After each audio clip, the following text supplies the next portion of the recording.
This particular one is number 22, 22 off the production line, yeah, so a fairly early one.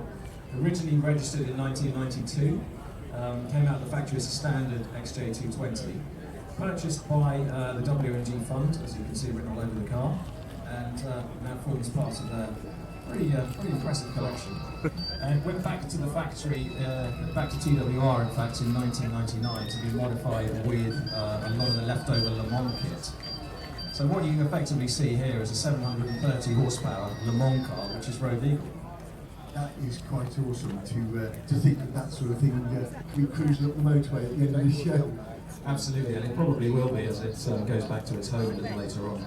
But it's a car that I can personally vouch for its performance. I've driven the car at 205 miles an hour at Millbrook, just prior to the TWR test driver shouting at me, brake, brake, brake, brake, brake. I was looking for 210.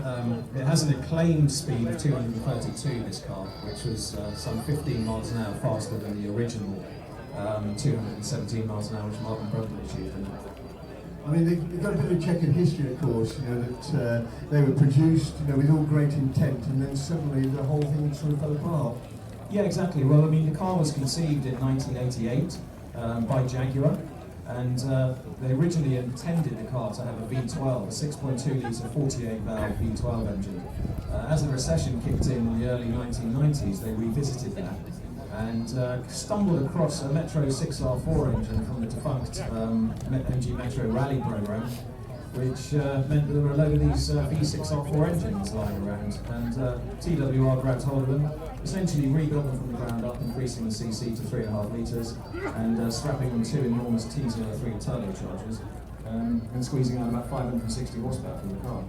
Which is staggering, really, when you think we've managed to squeeze that amount of power out of the thing, and yet this is up to 720, you say? 730 this one, but yeah, but this has got much bigger turbos now, and Tom Walkinshaw Racing stripped the car literally to a nut and bolt, and rebuilt pretty much everything with you know, light and balanced cranks, all steel, forged pistons, and two enormous turbos that could probably propel a jet. I remember Walkinshaw with these cars at the time, sort of coming from the Cotswolds area, and I remember so many of these parked at the back of the building just defunct.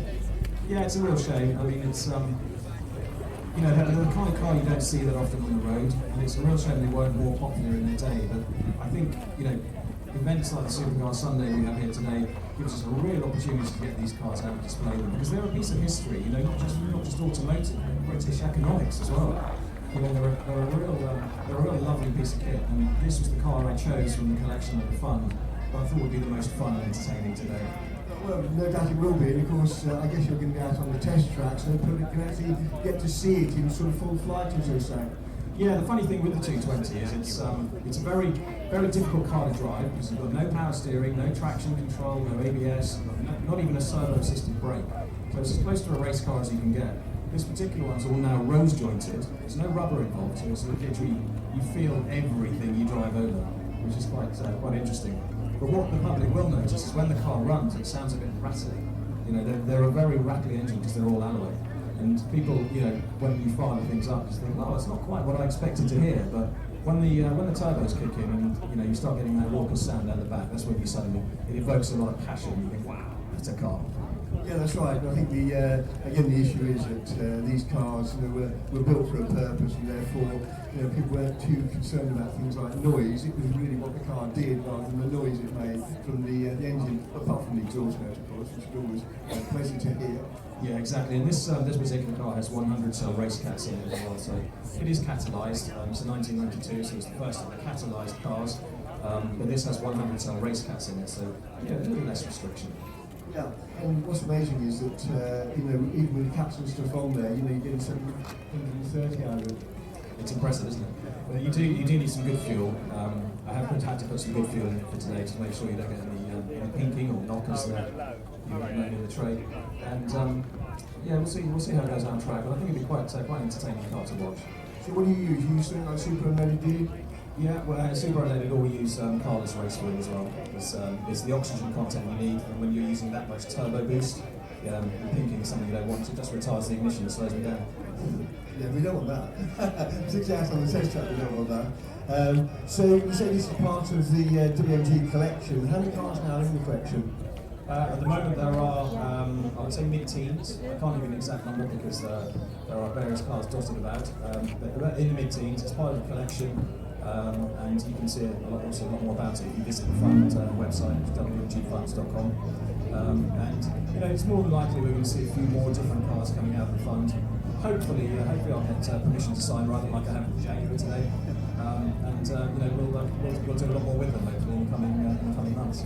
That would be nice to see. You know, it's we were talking a little bit earlier on if you were listening with Jane about the mirror, that very often cars like this disappear into either a museum or somebody's private collection.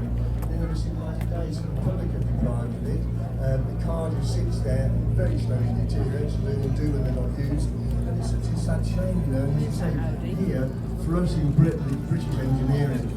Yeah, absolutely, and that's you know, that's one of the great things I wanted to bring the Jag today.